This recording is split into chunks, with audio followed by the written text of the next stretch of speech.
नमस्कार बंधुरा श्रावणी रान्नाघरे आपनादेर सबाइके स्वागत जानिए आमी आबारो एकटा रान्नार भिडियो निये आपनादेर सामने चले एसेछि। आजकेर आमी आपनादेर एकटा बेगुन और एकटा डिम दिए एकटा असाधारण रेसिपि बानिये देखाबो। आशा करी आपनादेर भालो लागबे। तार जोन्नो किन्तु आमार पुरो भिडियोटा आपनादेर देखते हबे और देखा शुरू करार आगे एकटा लाइक देबेन और सुंदर एकटा कमेंट करते किन्तु भूलबेन ना। ताहले चलुन এই বেগুন আর ডিম দিয়ে আজকের আমি কি বানাই সেটা আপনারা একবার দেখে নিন। রান্নাটা করার জন্য প্রথমে আমি এখানে দেখুন গ্যাসটা অন করে একটা কড়া বসিয়ে দিয়েছি আর কড়ার মধ্যে দিয়েছি কিন্তু আমি বেশ কিছুটা জল। এইবারে আমি জলের মধ্যে এখানে যে বেগুনগুলো আমি কেটে রেখেছি সেই বেগুনগুলো আমি এখানে দিয়ে দেব। এখানে আমি একটা ছোট সাইজের বেগুন নিয়েছি, সেই বেগুনটা আমি জলের মধ্যে দিয়ে দিলাম। এবারে আমি জলের মধ্যে দিয়ে দেব আন্দাজ মতো একটু নুন। জলের মধ্যে নুন দিয়ে দিলাম, দিয়ে এবার বেগুনটাকে প্রথমে একটু সেদ্ধ হতে দেব। বেগুনটা আমার এখানে খুব ভালোভাবে সেদ্ধ হয়ে গেছে। বেগুনটা আমি এখানে খুব ভালোভাবে সেদ্ধ করে নিয়েছি। এইবারে বেগুনটা কিন্তু আমাকে খুব ভালোভাবে জলটাকে ঝারিয়ে নেব। জলটাকে ঝারিয়ে নিয়ে তারপরে কিন্তু বেগুনটা আমি এখানে তুলে রেখে দেব আলাদা করে। এমন ভাবে জলটা ঝারিয়ে নিতে হবে যাতে বেগুনের মধ্যে কোনো রকম এক্সট্রা জল না থাকে। বেগুনটা আমি এখানে আলাদা করে তুলে রেখে দিয়েছি আর অন্যদিকে কিন্তু আবারও একটা কড়া বসিয়ে দিয়েছি। এবারে আমি কড়ার মধ্যে দিয়ে দেব সরষের তেল। এখানে আমি প্রায় 1 চামচের মতো সরষের তেল দিলাম। এবারে তেলটা যতক্ষণে গরম হচ্ছে ততক্ষণে আমি এখানে একটা ডিম রেখে দিয়েছি। সেই ডিমের মধ্যে কিন্তু আমি খুব অল্প পরিমাণের একটু নুন দেব। নুন দিয়ে ডিমটাকে খুব ভালোভাবে ফেটিয়ে নিতে হবে। এখানে যেহেতু আমি একটা ছোট্ট সাইজের বেগুন নিয়েছি সেই জন্য আমি এখানে একটা ডিম নিয়েছি। একটা ডিমই এই বেগুনটার পক্ষে যথেষ্ট। আপনারা যদি বড় বেগুন নেন বা বেশি বেগুন নেন তাহলে কিন্তু তখন ডিমের পরিমাণটা বাড়িয়ে দেবেন। ডিমটা আমার এখানে ভালোভাবে ফেটানো হয়ে গেছে আর অন্যদিকে তেলটাও কিন্তু আমার এখানে খুব ভালোভাবে গরম হয়ে গেছে। এইবারে আমি তেলের মধ্যে যে ডিমটা আমি এখানে ফেটিয়ে রেখেছিলাম সেই ডিমটা আমি তেলের মধ্যে দিয়ে দিলাম। তেলের মধ্যে দিয়ে এবারে ডিমটাকে এইভাবে একটু ভেজে নেব।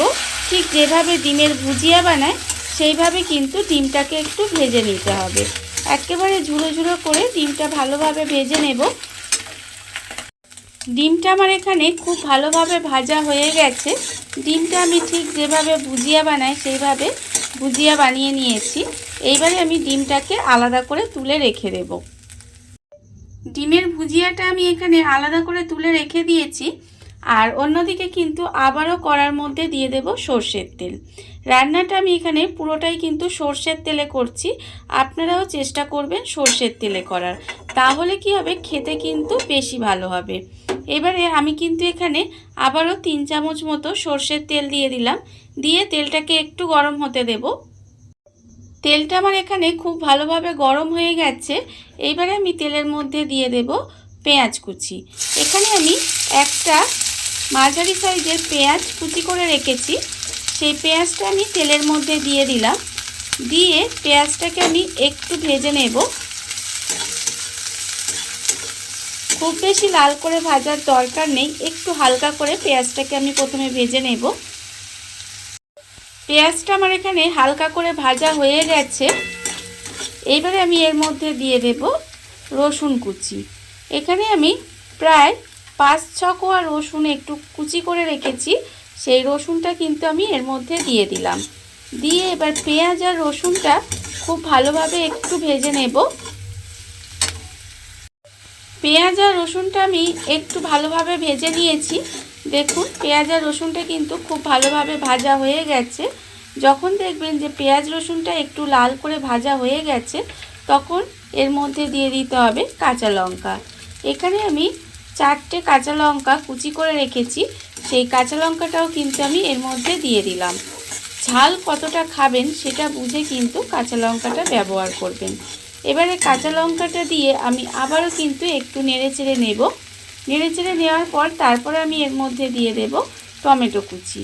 এখানে আমি একটা মাঝারি সাইজের টমেটো একদম ছোট ছোট করে কুচি করে রেখেছি, সেই টমেটোটাও কিন্তু আমি এর মধ্যে দিয়ে দিলাম। টমেটোটা দিয়ে আবারও কিন্তু আমি খুব ভালোভাবে 5 মিনিট মতো একটু রান্না হতে দেব। টমেটোটা দিয়ে আমি কিন্তু 5 মিনিট মতো একটু এইভাবে রান্না করে নিয়েছিলাম। এবারে আমি এর মধ্যে দিয়ে দেব, দেখুন বেগুনগুলো। এখানে আমি যে বেগুনটা সেদ্ধ করে রেখেছি সেই বেগুনটা কিন্তু আমি এখানে দিয়ে দেব। আর বেগুনটা দেওয়ার আগে বলে দিই, বেগুনের মধ্যে যদি কোনো এক্সট্রা জল থাকে সেই জলটা কিন্তু খুব ভালোভাবে ফেলে দিতে হবে, দিয়ে তারপরে কিন্তু বেগুনটা দিতে হবে। এবারে বেগুনটা দিয়ে খুব ভালোভাবে মিশিয়ে দেব। আর এই সময় কিন্তু আমি এর মধ্যে দিয়ে দেব আন্দাজ মতো নুন। বেগুন সেদ্ধর সময় যেহেতু আমার নুন দেওয়া ছিল, তাই এখানে আমি খুব বেশি নুন দেব না, অল্প সামান্য একটু নুন দিলাম। দিয়ে এবারে টমেটো, পেঁয়াজ, রসুন, কাঁচা লঙ্কা এই সমস্ত কিছুর সঙ্গে এই বেগুনটা খুব ভালোভাবে মিশিয়ে একটু রান্না করে নেব। বেগুনটাকে কিন্তু এখানে খুব ভালোভাবে মিশিয়ে দিতে হবে। এই যে এখানে আমি পেঁয়াজ, রসুন, কাঁচা লঙ্কা, টমেটো দিয়ে যেটা মশলাটা বানিয়ে রেখেছিলাম, তার মধ্যে কিন্তু বেগুনটা দিয়ে এইভাবে খুব ভালোভাবে মিশিয়ে মিনিট 5 মতো আমি একটু রান্না করে নিয়েছি। রান্নাটা প্রায় হয়ে এসেছে। এইবারে আমি এর মধ্যে দিয়ে দেব ধনেপাতা কুচি। বেশ কিছুটা ধনেপাতা আমি এখানে ভালোভাবে কুচিয়ে রেখেছিলাম, সেই ধনেপাতাটা কিন্তু আমি এখানে দিয়ে দিলাম। এবারে ধনেপাতাটা দিয়েও কিন্তু আমি খুব ভালোভাবে একটু মিশিয়ে নেব। ধনেপাতাটা দিয়েও কিন্তু আমি এখানে খুব ভালোভাবে মিশিয়ে নিয়েছি। এবারে আমি এর মধ্যে দিয়ে দেব ডিম। এখানে যে ডিমের ভুজিয়াটা আমি এখানে বানিয়ে রেখেছিলাম, সেই ডিমের ভুজিয়াটা আমি এখানে দিয়ে দিলাম। দিয়ে ডিমের ভুজিয়াটাও কিন্তু খুব ভালোভাবে মিশিয়ে দেব। এইভাবে বেগুনটা একবার রান্না করে দেখবেন, গরম ভাত কিংবা রুটি যে কোনো কিছুর সাথে কিন্তু খেতে অসম্ভব সুন্দর লাগে। আপনারা একবার হলেও এইভাবে বাড়িতে বানিয়ে দেখতে পারেন।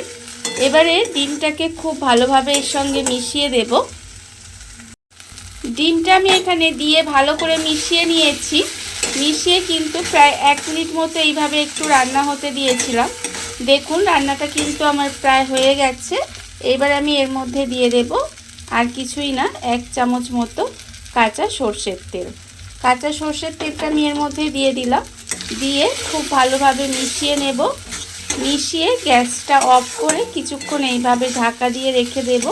রেখে দিলেই কিন্তু রান্নাটা আমার রেডি হয়ে যাবে।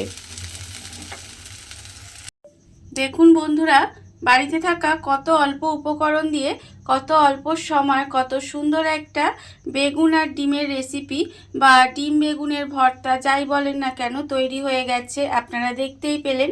আর আমি আগেও বলেছি, এটা কিন্তু ভাত কিংবা রুটি যে কোনো কিছুর সাথেই খেতে কিন্তু অসম্ভব সুন্দর লাগে। আপনারা একবার হলেও বাড়িতে বানিয়ে দেখতে পারেন। আর এই ভিডিওটা যদি আপনাদের ভালো লেগে থাকে, আপনারা যদি ফেসবুক থেকে দেখে থাকেন পেজটি ফলো করে দেওয়ার অনুরোধ রইল। আর যদি ইউটিউব থেকে দেখে থাকেন চ্যানেলটি সাবস্ক্রাইব করে নেওয়ার অনুরোধ রইল। তাহলে চলুন ভিডিওটা আমি এখানেই শেষ করছি। আপনারা সবাই ভালো থাকবেন, সুস্থ থাকবেন। আবারও হাজির হব নতুন কোনো রান্না নিয়ে।